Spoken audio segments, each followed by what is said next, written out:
views and opinions expressed in this program are those of the participants and do not necessarily reflect the views of BronxNet or the program underwriters. Hello, everyone, and welcome to Open, and welcome to the one and only show that opens the Bronx and the rest of the world right to you. I'm your host, Daren Jaime, and today we'll update you on what's happening in and around our borough, plus across New York City. And coming up, we'll talk to Councilmember Andy King as he gives us his take as the Bronx reacts to COVID-19 and a very special event in his district.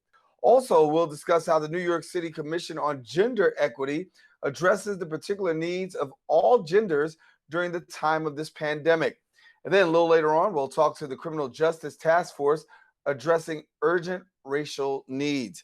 And then finally, we'll learn about a 30-day challenge supporting Black businesses. That's coming up on this edition of Open, so stay tuned because all this and much more is heading your way. Right now, we're officially open.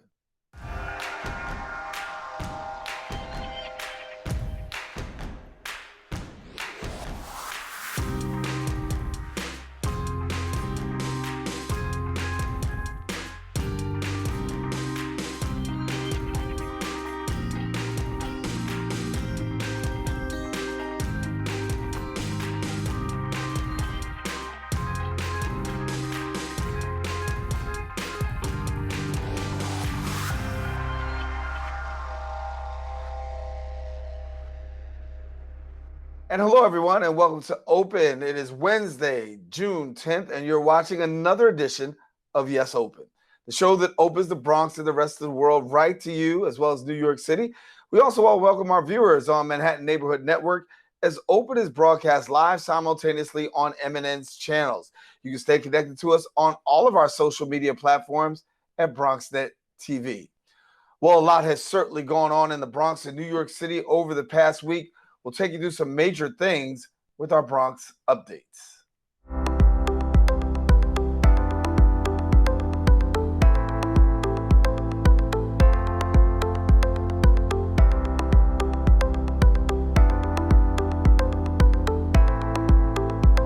New York City Mayor Bill de Blasio announced a series of reforms in an effort to better strengthen trust between New York City residents and police department. The city will shift its funding from the NYPD to youth and social services for communities of color, move vendor enforcement out of the NYPD, and establish a community ambassadors program within the department. Mayor de Blasio stated, quote, "While we have taken many steps to reform policing in the city, there's clearly more work to do to strengthen the trust between officers and the New Yorkers they serve. This will be the first of many steps by my administration taking place over the next 18 months to rebuild a fairer city that profoundly addresses injustice and disparity." The mayor also announced Corporation Counsel Jim Johnson and also Margaret Garnett will be conducting an independent review into the protests and the NYPD response. The goal is to ensure responsibility as well as accountability for both officers and protesters who acted inappropriately during the protests and helped deepen the trust between community as well as police. In other news, the members of the Black, Latino, Hispanic, and Asian caucus recently held a rally discussing police reform. Our Bronx reporter Stephen Powell was there and brings us the story right now. Protests in New York City and the rest of the country have intensified, and protesters are demanding justice for George Floyd, a 46-year-old black man who was killed when a Minnesota police officer knelt on the handcuffed Floyd's neck for over 8 minutes while he pleaded for air. Assemblywoman Karines Reyes addressed the importance of unity amongst Bronxites attending the Let Us Breathe police reform rally at the Community Board 12 office. Because the reality is that it doesn't matter what language you speak or what country you come from. When you're brown or you're black, they kill you just the same. Members of the Black, Puerto Rican, Hispanic, and Asian Legislative Caucus, also known as BPHA Legislative Caucus, organized a rally to lead the charge for changes in law enforcement's policing of communities of color through legislation that emphasizes accountability for officers. It's to repeal Section 58 of the Civil Rights Law, which serves as essentially a shield to all disciplinary records for police officers. Those who are in the community deserve to know who's policing them. And that's why we're trying so hard to make sure we do that. It's important to know who's policing you, You should know the information about people that are serving you, and that's why it's critical that we do something about this. Assemblywoman Reyes also announced the New York for All Act, which prevents Immigration and Customs Enforcement, ICE, from diverting resources and personnel to further immigration enforcement, and pushed for the demilitarization of police by disenrolling New York State from the 1033 federal excess properties. People in our community should not be afraid to seek help based on the fact that they're undocumented. And this bill would seek to do that, to make sure that our public agencies are not collaborating with ICE enforcement. I think it's important that we demilitarize the police, because oftentimes that's used under the cloak of anti-terrorism, but to really do things like break up protests and terrorize communities. Assemblyman Michael Blake encouraged Bronxites utilizing their voting rights to effect change, like one Bronx resident who recited poetry to spread positivity and encourage people during these challenging times. Demand that we change policies. Vote. Fill out the census. Make sure that the cops that are doing these things get fired. The way they treat us is like being born black is a sin, like we're repenting our whole lives for the color of our skin. I just want to love black, buy black, and see black win. The New York State Black, Puerto Rican, Hispanic, and Asian Legislative Caucus currently exists as a 62-member body of state legislators representing a quarter of residents across the state of New York from Long Island, the metro New York City area, and upstate. If you'd like to learn more about them, please visit them on Instagram at BPHA Caucus or visit their website listed below. Reporting for BronxNet, Stephen Powell.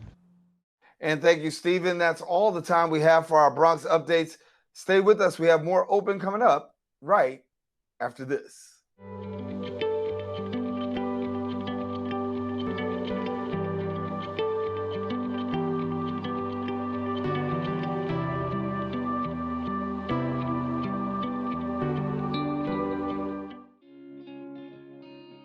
We're coming out of the other side. So in many ways, from my point of view, we're on the other side of the mountain. You have to be New York tough, smart, united, disciplined, loving.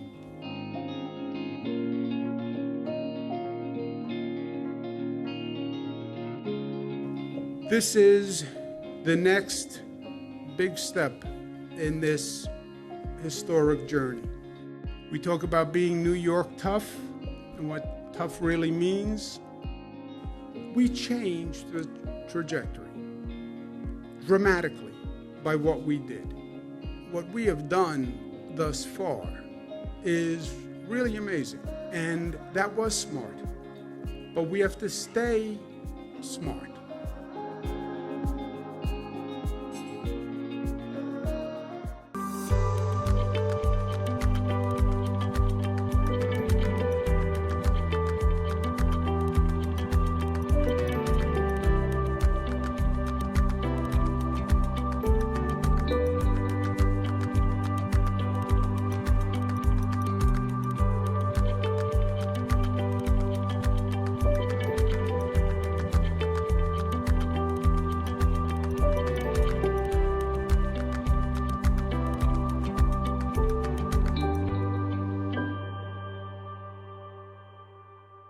Welcome back here to Open as we are continuing our coverage of what has been going on across New York City and particularly right here in our borough over the course of the last week. And as we know, many people took to the street in protest in regards to the death of George Floyd. Black Lives Matter leading a march of thousands, not just citywide, but across the nation.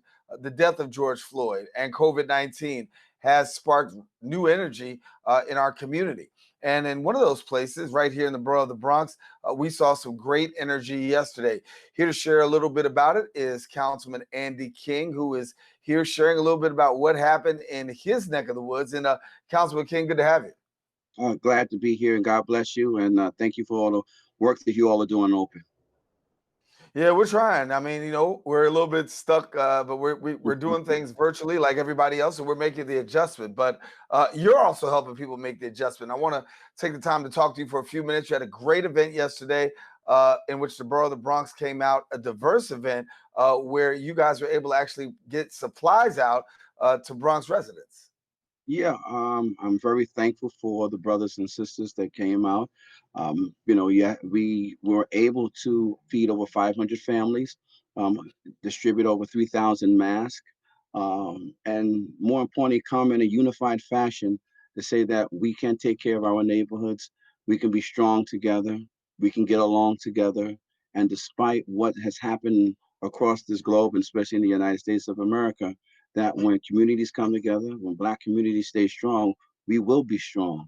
So I'm just thankful for everyone who came out and was a part of it. The conversation we went into a real deep conversation with our residents and speaking truth to power of the essence of Black in America, helping them understand out the truths, helping them understand the Constitution, helping them understand the rules of engagement, helping them understand the bigotry, the racism, and the discrimination that at the hands of the education system, the housing system, law enforcement system, and calling out those things that were right that we were able to establish and continue to maintain, but those things that have been detrimental to the existence of Black people must be flushed down the toilet. And we no longer will stand for being treated the way we've been treating. So we are creating this movement all around, as so many others, and as well others. I just I ask you, Daren, and I ask everyone who's listening. You know, Black has been going through a struggle since the inception of this country, and you've heard me say it before.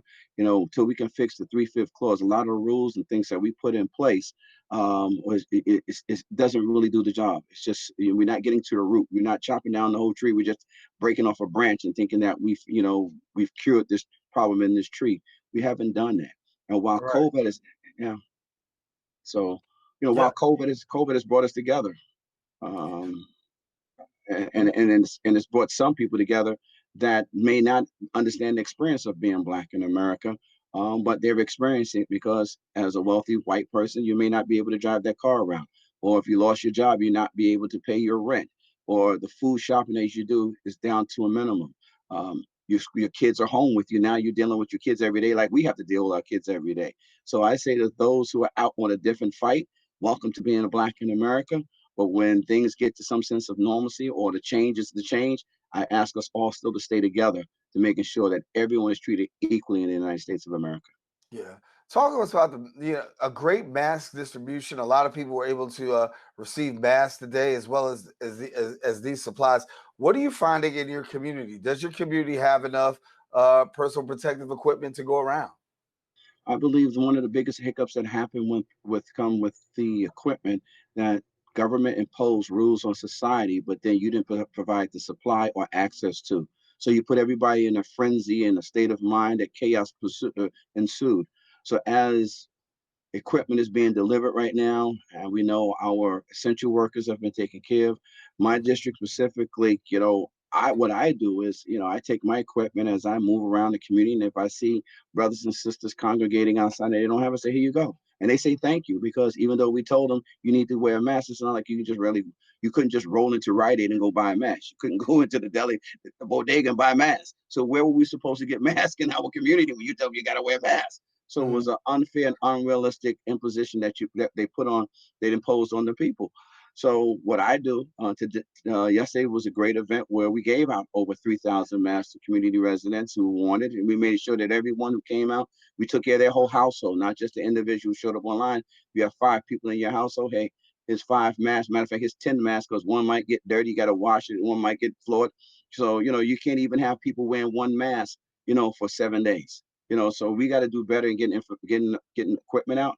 And my office and we're going to do our part to make sure that residents in the 12th district and beyond, because we're all in this together. Yeah, and so looking at your district right now, looking at what's going on, I mean, we had a lot of mass protests, then we also had complaints about arrests. What can you tell me about police community relations in your area, given the fact of what we're seeing going around the nation and really across New York City right now? Well, I'm glad to say that the precincts that cover my district, the 4-7, the 4-9, and the 4-5, they've been pretty good in getting it right. If you go back 15 years ago, 10 years ago, we might have had some hiccups. Under the leadership of Commanding Officer Rule Stevenson, who's now the Deputy Chief, and now Commanding Officer Eric Hernandez, the 4-7 precinct gets it right. And I appreciate the partnership I've had with them over the last 15 to 20 years. the 405 precinct that covers Co-op City, Captain Frazier, wonderful man, and they get it right too, and they respond respectfully. So I'm happy with the precincts and the 409 precinct, which handles Eastchester houses and our private houses over there. They are very respectful. They do their job very well. So when it comes to police and community relationships, I always say, when things go wrong and after you call on Jesus, you dial 911. So I don't want people to get confused about the relationship with NYPD. But what we did call out at our gathering yesterday was that not everyone is fit to be a police officer. And if that is the case, if a police officer makes a mistake, if they can't get it right, I said they got to be gone by night. They don't have the luxury of being on probation for 90 days. And at the 90 days, you kill somebody, mess somebody up, break up a family, because you cannot train people to not to be a bigot. You cannot train people not to be a racist. You cannot train people not to hate. If that's in someone's heart for a different ethnic person other than themselves, then this job is not for you. We need people who understand that human beings come in all different colors and shades and have different beliefs and strengths. And then once we have someone who can respect that and say, I want to protect those values in everybody, then that should be your police officer, not someone who's been trained to say, you got to beat down one community and service another community. And that's been the mantra of law enforcement in this country. Yeah, I want to talk about training for a second before we wrap up. I saw a sign yesterday. It really gripped me. It said for training, barbers have to have 1,500 hours before they're licensed. But when it comes to police officers, about 850 hours before they hit the streets. Something wrong with that? There's a whole lot wrong with that, because the human component requires that much more delicate training and guidance. And again, it's an innate ability to protect your own self. And as a police officer, it's about 1,000% total sacrifice.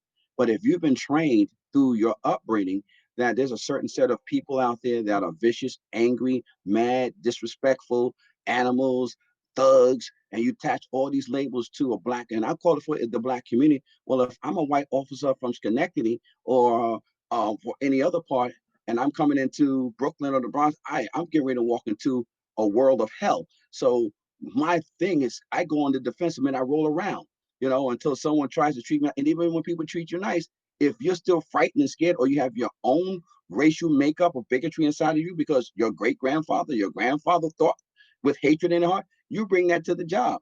It's just like you as an announcer, or me as an elected official. I bring all the love that was instilled in me as a child. If I was still with hate growing up, then I become a police officer.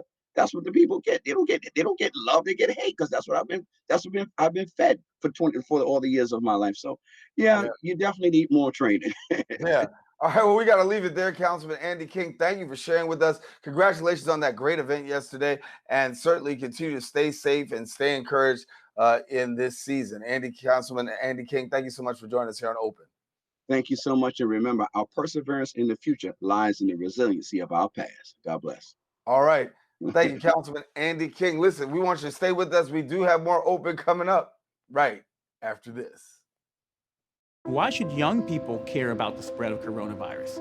Well, we know that people with underlying medical conditions over the age of 60 are at highest risk, but they've got to get it from somebody. So we're asking everyone to be selfless for others so that we can protect those who are most susceptible. Not going to bars, not going to restaurants. It all just means physical separation so that you have a space between you and others. For more information on how you can social distance, please go to coronavirus.gov. Who's most at risk for coronavirus? People over 65, people with underlying medical conditions like heart disease, chronic lung disease, asthma, diabetes, people undergoing cancer treatment, and people with weakened immune systems. What should you do if you or a loved one is at higher risk? Avoid close contact with people. Avoid crowds. Stay home if you can. Wash your hands frequently. Learn more ways to protect yourself and others at coronavirus.gov. When taking public transportation, don't touch your phone. Carry hand sanitizer and use it immediately upon leaving the bus or train. Avoid touching your face. If someone is coughing or sneezing, move away. Wash your hands with soap and water as soon as possible. Limit contact with poles. If possible, avoid rush hour. Don't eat or drink on public transportation. Keep your bag off the floor or other surfaces. Avoid directly touching turnstiles. Stay up to date with the latest from your local health department and CDC.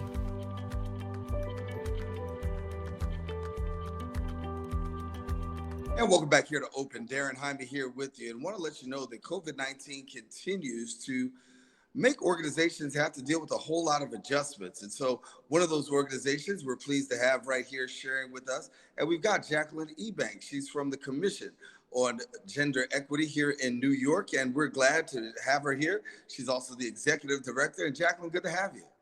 Wonderful to be here. Thank you so much, Daren. Good. So let's talk a little bit about your organization and the work that you do, first of all, and then we'll talk actually about how COVID-19 has definitely impacted you. Yes. The Commission on Gender Equity is a commission within the Office of the Mayor.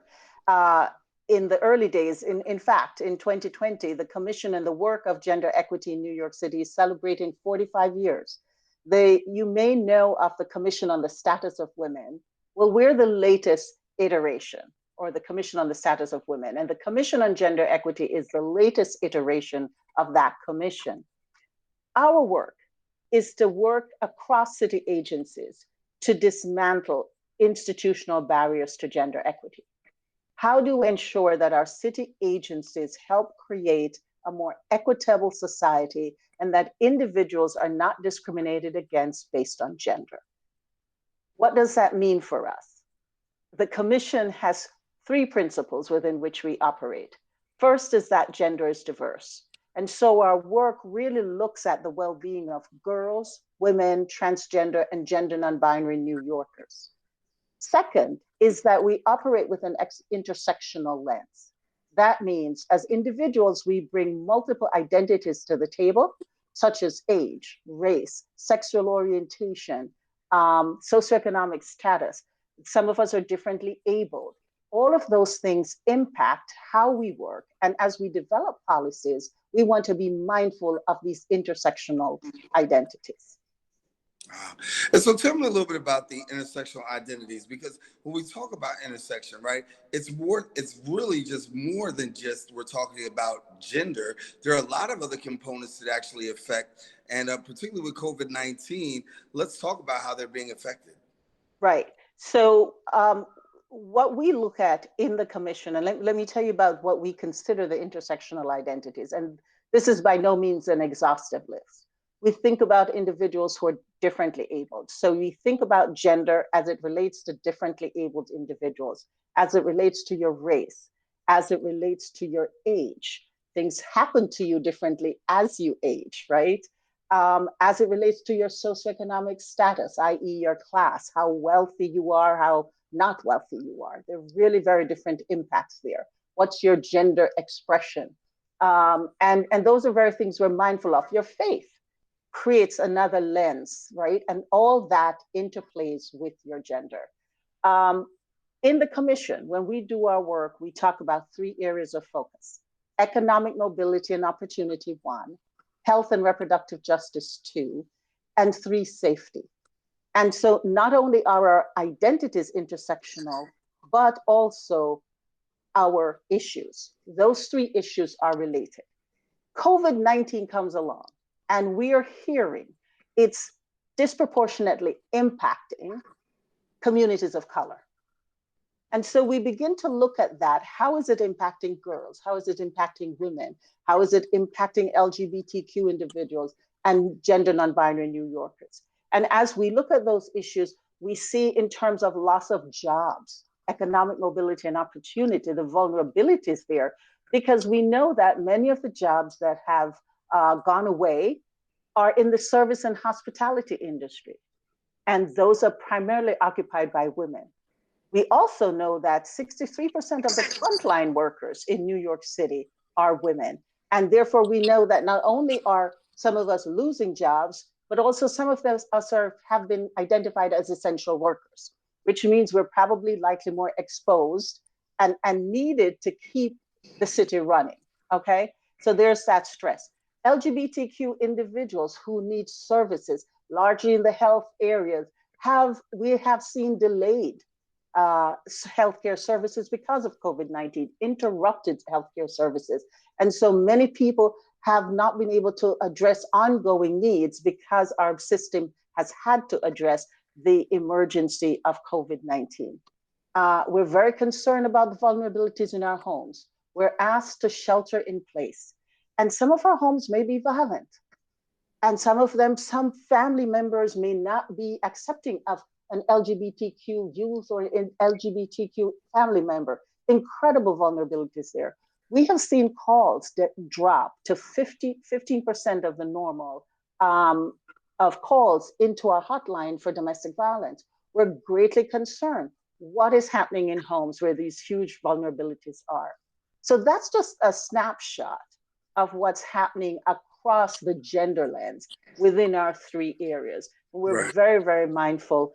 And so as a city, we've mobilized around food. Hunger is another area, right? If people have lost their jobs, how can they feed themselves? And so we have many food stations and food distribution centers around New York City. So that's just, again, as I said, a snapshot of what's happening. And so tell me a little bit about the town hall meeting, because I know you've got a town hall meeting coming up. And so that has been quite fruitful as well. Right. So what we determined early on is that in planning for the recovery, we wanted to better understand what individuals were experiencing, regardless of gender identity, regardless of gender expression or background.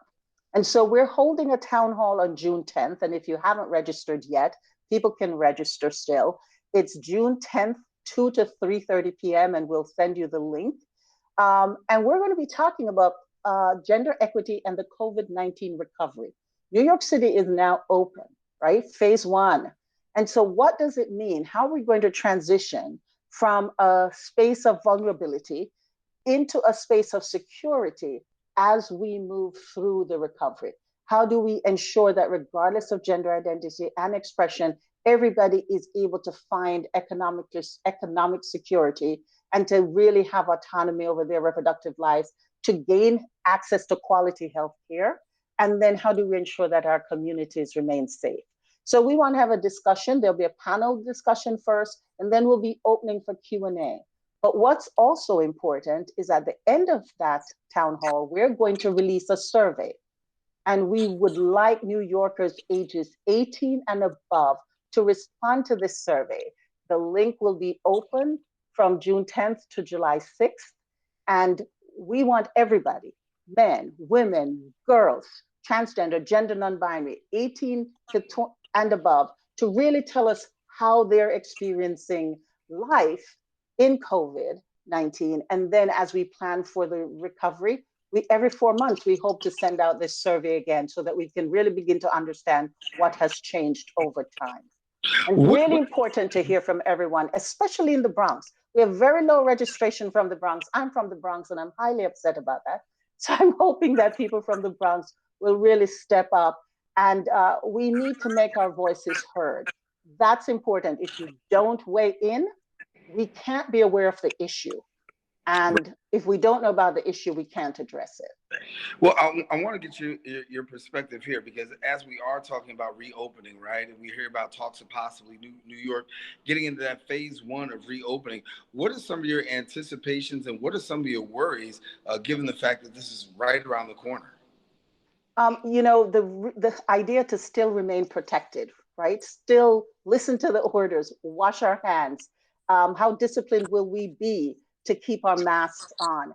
We want to minimize that possibility of a surge that people have talked about. So what we're looking for is how quickly are women getting back to work? How quickly are those hospitality jobs coming back online?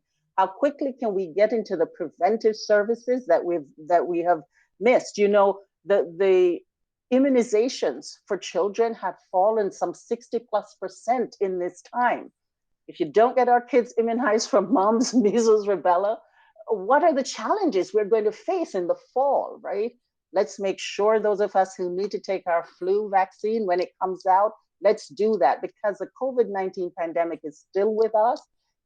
We want to minimize the negative impact on our healthcare system. And I just have to give a shout out to all the frontline workers who have been with us and helped us remain open, and the healthcare workers who have really faced this pandemic, many of whom are women of color. We wouldn't be here and safe without them. So it's a lot to think about as we manage. I'm very concerned the fact that we know now that more men have died than women. How many of those men were attached to families? Are we now going to see an increase in vulnerabilities in families and single female headed households? There's so much to uncover. And I guess as government, we can't know about this unless people are telling us about it. And that's what the commission wants to ensure, that we're opening up channels of communication, and we intend to listen. And then we want to leverage the city's resources to be responsive to the challenges that community members face. Well, thank you, Jacqueline Ebanks. We're going to have to leave it there, but thank you for the great work that you're doing. We've got your information at the bottom of the screen, and hopefully we can get more Bronxites connected to be a part of that. I know you want the Borough of the Bronx to be well represented. Absolutely. That's why you're here on the show, and we got yes. you. Thank you so much. Have a good one. No problem. Bye-bye. Jacqueline. Bye-bye. Jacqueline Ebanks, our guest here on Open. Stay with us. We got more show coming up right after this.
It looks bleak.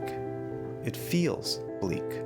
But the city isn't shut down because our public services keep working. In spite of, and in the face of, the dangers, we can count on them. And to keep them working and funded now and in the future, we need to be counted. Self-respond now to the 2020 census at my2020census.gov. And welcome back here to Open. Justice League NYC is an initiative of the Gathering for Justice, who is a rapid response criminal justice task force on urgent racial justice issues. They recently held a march called the March for Stolen Lives and Looted Dreams. Joining us now to talk more about it is activist and member of the Justice League, Keirs Love. And Keirs, good to have you here on Open. Thank you. Thank you for having me. Thank you. Well, I know it's coming off a hot weekend, and most people are still talking about the protests that are held nationwide in regards to the death of George Floyd. But of course, when we talk about the death of George Floyd, it's not just George Floyd in Minneapolis. It's a far greater number. Absolutely.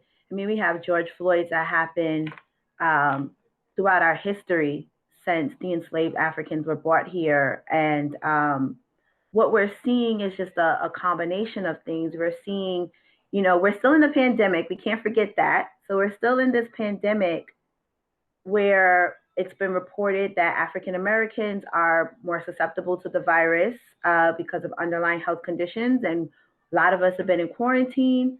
And then we had these series of weeks of just seeing Black body after Black body after Black body being murdered on screen. And I think when you look at it from a mental health standpoint, it's too much. And rage starts to boil over. Luckily, we've been always doing this work and this organizing. And so we're able to give people an outlet to put that agitation into demanding policies that create change. For people who aren't familiar with the Justice League NYC, please tell us a little bit about your organization. So we are a task force, part of the Gathering for Justice. The Gathering for Justice was founded by Mr. Harry Belafonte, And this is where this intergenerational movement comes in, because we do stand on the shoulders of our elders. Carmen Perez is our executive director, and she founded the Justice League NYC. And so the Gathering for Justice, we are rooted in Kingian nonviolence. It was the ideology that Dr. King used, which is somewhat different from what people are saying peaceful is. And Mr. B started the Gathering for Justice because he saw a video of a 5-year-old Black girl being handcuffed in the schools, and he called all the elders, all the young people together, and was like, what's happening? What are we doing? And so we're carrying that legacy. We're carrying that torch to end the war on children, to end the war on Black children. And that includes ending mass incarceration, defunding police, et cetera. Right. And when we talk about defunding police and change into policy and looking for reform with laws, one of the things that's out right now is Governor Cuomo's new legislation.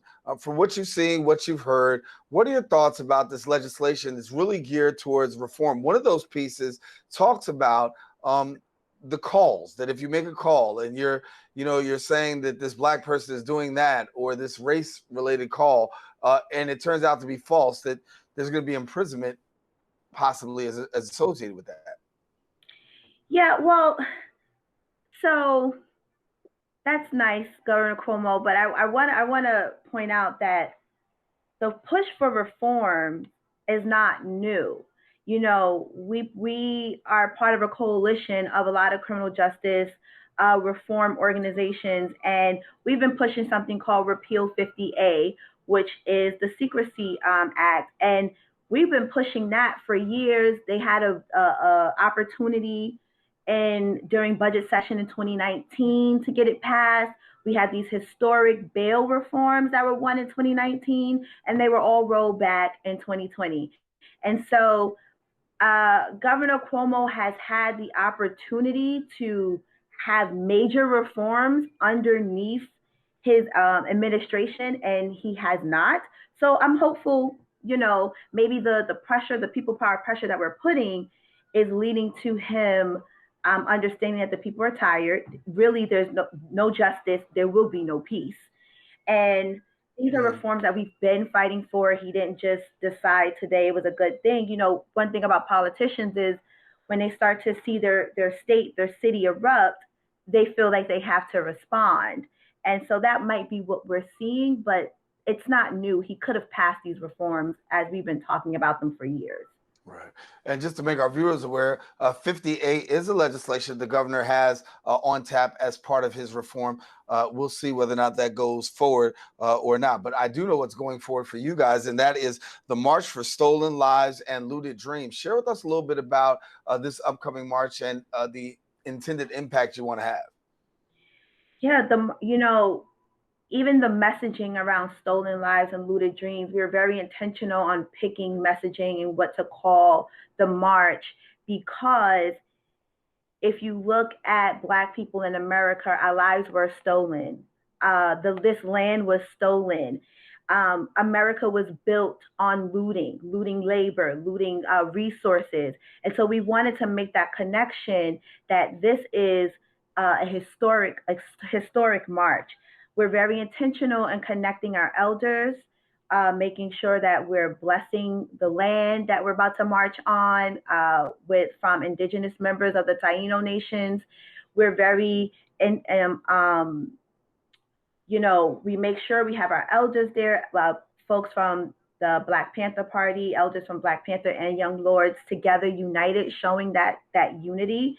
And our demands is really what's at the meat of this, which is Repeal 50A, the chokehold bill. So we have these demands that are some cities. The chokehold bill is at the city level, something like Repeal 50A is at the state, defunding police at the city level, moving funds from the police department to youth and community activities. And we really want to focus on these demands. So the demands are on our t-shirts.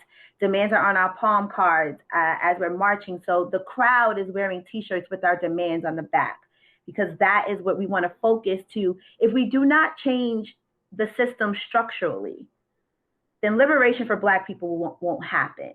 And we want elected officials to know, if you're not going to use your power of writing legislation to rewrite these structural racist laws, then that means that we have to take another step. We might not need you in office. We need somebody else in office. So it's a full circle march of bringing all these things together. Yeah. And when you talk about 58 here in New York, it is on a state level.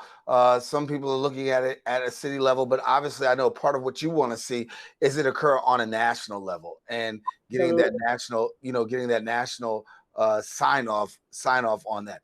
I want to talk to you a little bit about support and allies, right? When we're looking at what's going on, the Black Lives Matter movement this weekend was very huge and very impactful.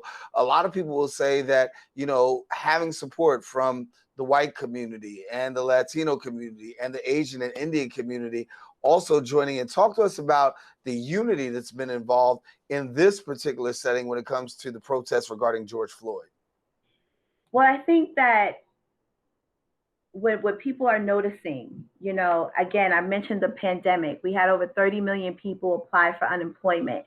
Everyone, Black, white, no matter where you're from, East Coast, West Coast.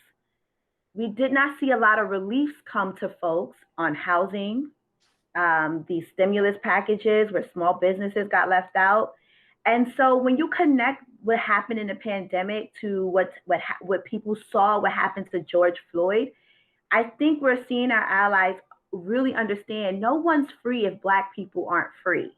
And so if we are not free, those of us who are descendants from the folks who built this country on their backs, no one's going to be free. And that's why I think we're seeing all of the solidarity. I mean, we have to be free together. We can't just be in our bubbles anymore and say, well, I'm okay. There are people on unemployment that didn't think that they would be part of that demographic, but then the pandemic hit and they realized that their housing is insecure and all these things are insecure. So it could happen to anyone. But I will say that one thing that we did at our march, which was very powerful, is our executive director, Carmen Perez. She called for all the Black women to come to the front of the stage next to Tamika and asked in the crowd all of the Black people to raise their fists. And if you were white and non-Black person of color, do not put your fist up. And then she asked the allies, look to your left and look to your right. These are the people you need to protect. I want you to protect these people. These are the folks who need the Black people who have their fist up. And it's not a division. It really centered the lives and the voices of Black people, because we are the ones who continue to keep seeing our brothers and sisters murdered by the hands of the state. Yeah. Well, Keirs, we got to leave it there, but thank you so much for sharing with us a little bit about the Justice League and, of course, the March of Stolen Lives and Looted Dreams. Thank you so much for being with us here on Open. Thank you so much for having me. All righty. Well, we encourage you to stay with us. We do have more show coming up. We'll be right back in a few, right after this.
Well, thank you for staying with us. While protesters are hitting the streets, making their voice heard, there is an initiative that's out helping to support Black communities. Buy Black 30 is an initiative encouraging individuals to exclusively buying from Black-owned businesses with the goal of making the economic impact so that lawmakers tangibly act on police brutality, police reform, and the people of the Africana diaspora in the United States. And so here to share a little bit more about the creative, I should say about this, is the creative director of Buy Black 30, Brian Khedive, is also well as co-founders of Buy Black 30, Kiera Mallet and Darissa White. And thank you all for sharing with us here on Open. Thank you for having us. Thank you. Thank you. So a little bit more about this initiative. As, of course, there are protests that are out there on the street, right? But I also talk about policy, and then there's another thing called strategy. And so walk us through the strategy of Buy Black 30. Absolutely. So we want to kind of give you a little background of how this all started. As you know, everyone is a little frustrated. That's why we are in the streets. That's why people are having those hard conversations with people that they work with. And, you know, the time is now for us to act in so many avenues, right? And what's the best way to make impact? It's hitting people in their pockets. So we came up with this initiative because we feel as though, with a diet plan, right? Whenever you're dieting, you don't just cut out everything. You don't just go cold turkey because it becomes so hard. And that's the same thing that we're encouraging people to do with Buy Black. So we're not saying drop everything you're doing now and buy Black. We created phases, and actually we're in part 2 of our phases. So, and Darissa can go into a little bit more information about the phases, but I did want to give you a little bit more background as to why we came up with the phases, because we wanted to encourage people that, hey, this is something that we can do, and here's a plan, now let's do it together, okay? Mm-hmm. And Darissa, a little bit more, because when we talk about these phases, right? There's a rollout, and you're not asking everybody to do it all at once, but you are asking. So walk through a little bit about what you're asking. Definitely. Now, when you look at something like the Montgomery bus boycott, the bus companies in Montgomery, Alabama lost 65% of their annual revenue, right? Now, when you think about your paycheck, think about somebody taking 65% out of your paycheck. That's going to cause you to stand up. That's going to cause you to say, hey, no, we need to think about this. So when we came up with this, we came up with 4 initial phases. This is an evergreen challenge. You can do this at any year, any month, any week. So phase 1 is cutting out non-Black owned restaurants and eateries. This is also followed by cutting out non-Black owned grocery stores. Now, a lot of people are like, where can I find grocery stores? Right. Because we don't own a lot of Black owned grocery stores at all. We're asking people to shop at minority-owned grocery stores. So if that's shopping Muslim, if that's shopping Latin-owned, shop those grocery stores. Utilize those. We want to go where we're celebrated and not where we're tolerated. Mm-hmm. So important. Okay, keep going. Phase 2 is putting out non-Black retail stores and beauty supply stores. So as you know, Daren, we're Black women. We love changing our hair up. We love, wearing our lashes. We love that. We're asking you to utilize Black-owned beauty supply stores. And there's a link in our bio that will show you Black-owned beauty supply stores across the U.S. So of course, this challenge is, started in New York, but we're hoping that it'll spread across all 50 states. Yeah. And Brian, when we talk about economic impact, I mean, that's huge. I mean, when you're literally empowering. I think about being a part of the Million Man March, and when Minister Farrakhan asked everybody to raise $1, he said, listen, this is $1 million right here.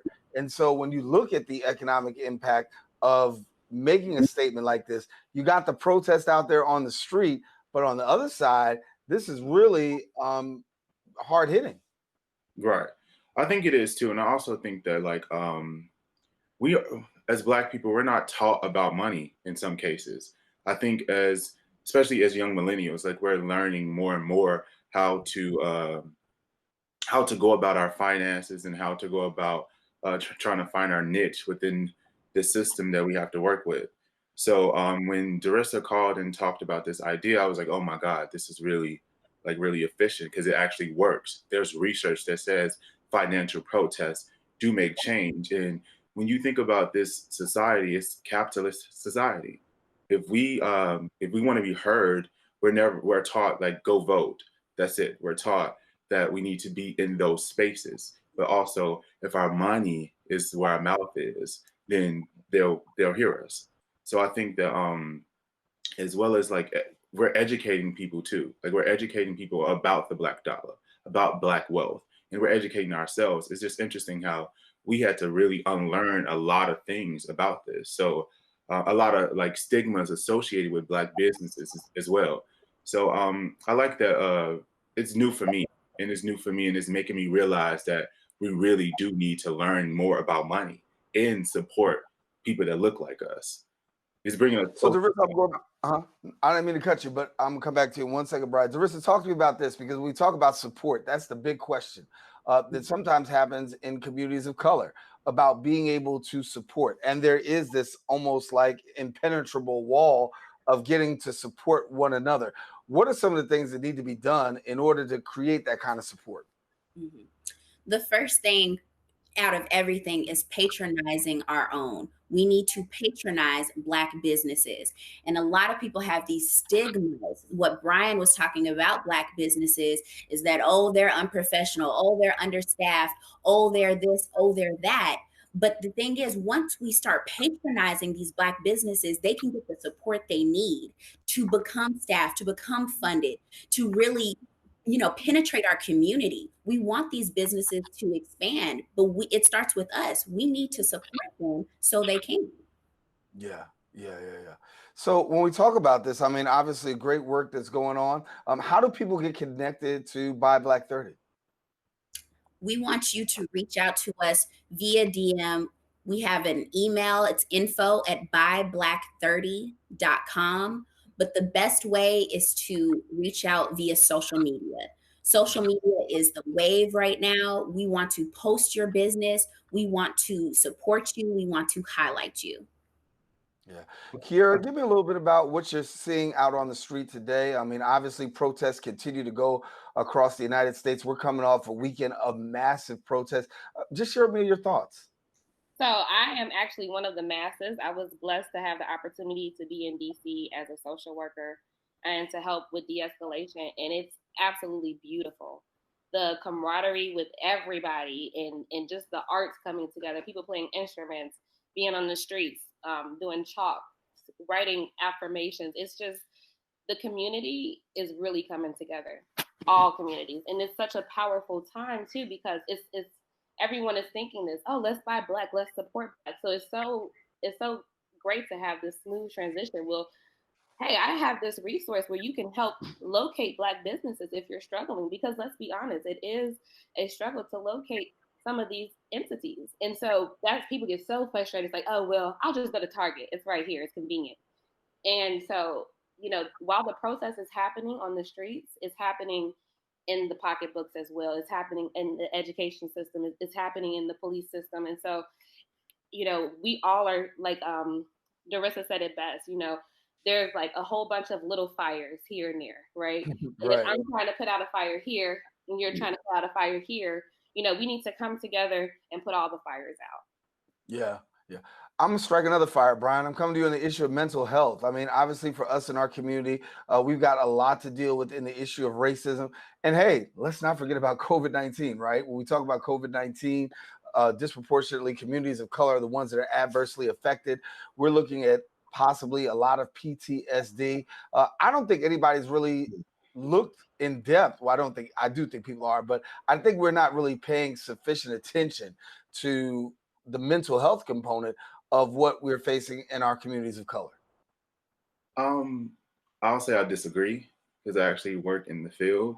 I'm gonna say I disagree because I think that the field is extremely dominated by our counterparts, like white Americans, and white women usually dominate the field of mental health. They are the therapists, they're the psychiatrists, and things of that nature. But there are Black clinicians out there. Me and Keirs are two of them right now. On this meeting, there are a lot of Black clinicians. There's a lot of Black psychologists. You can actually Google Black female therapists, Black there's groups like Black social workers. There's a lot of Black people that actually contribute to the field. But I do agree with the fact that overall, mental health is an issue right now.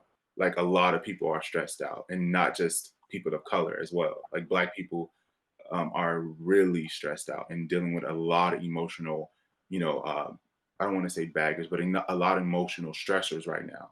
And I think the best thing what we can do is have these conversations, or have in all settings, have these conversations in our intimate relationships, have these conversations in our employment spaces, have these conversations with our therapists. Black people do go to therapy. A lot of millennials go to therapy. All of us right now have therapists. Literally every last one of us on this have a therapist. I have a therapist, Darissa and Kiara. We all have a therapist. So I think that millennials are changing the conversation about how important therapy is, and the fact that therapy actually works. And it could look like sitting in a room with someone, and it could also be playing basketball with your therapist, or taking a walk with your therapist, or taking a walk with your friends. I think that we have the knowledge. We're just figuring out the know-how to really impact our communities. Yeah. So I mean, part of what I was saying was about the awareness issue. I know that we have a lot of clinicians out there, but I'm saying in a greater scope, do you feel that people are aware of what potentially will fall out after this by way of COVID, by way of also what we're seeing with George Floyd and all of that? Because it's a lot that people are going to have to unpack in the time to come. Yeah, I don't think people are aware. So I do agree with that. We don't know what will come until we're there. But I do think people are offering free services, mental health services. So clinicians are making those changes now in order to really support the people.